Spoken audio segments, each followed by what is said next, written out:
My friend and I were recently chatting after a pretty cool event. We met some actors, and we were talking about people being experts in their fields, or sort of, you know, having that recognition of being not so much famous, but just being, an expert in your field. It's not even about influence and stuff like that, but we were talking about that and like, oh, isn't that cool? That was really nice meeting them and stuff like that.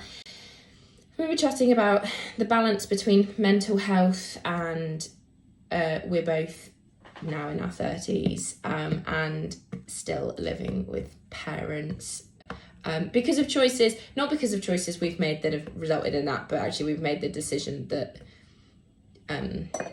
like we moved back and he still lives with his parents and stuff like that. So we had a really good conversation then about, you know, choosing the fact that we don't have our own home and stuff, but actually the thing is that we're kind of a bit more free to be able to do the things that we want to do.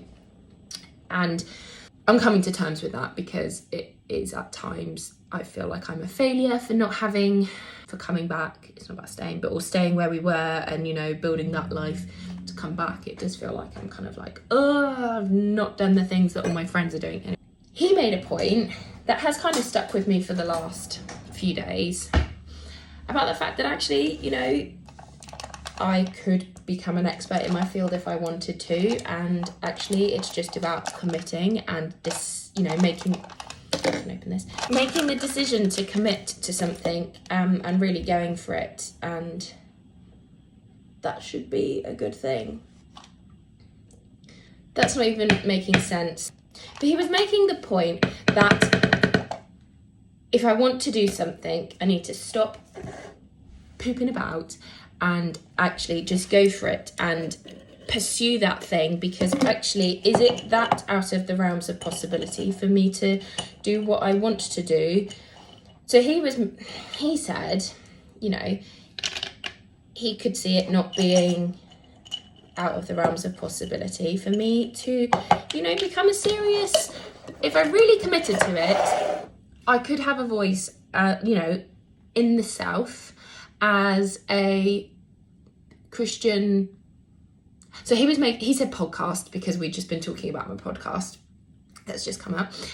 But, you know, content creator, he said, like, you know, you could do that if you really put your mind to it.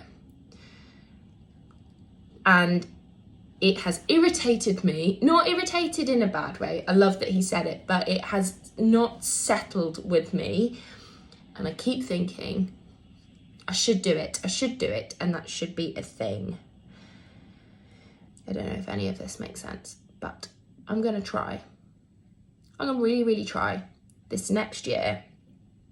Again, I am not going to put all of the pressures of society's expectations on me, you know, that I need to have a house or I need to have a proper job. I am married and I have a dog, so that's nice, but the fact that I don't need to tick other people's boxes, if those things do not make me happy, that should be okay. All right? That's what I'm going to do, I think. I've just got to decide how.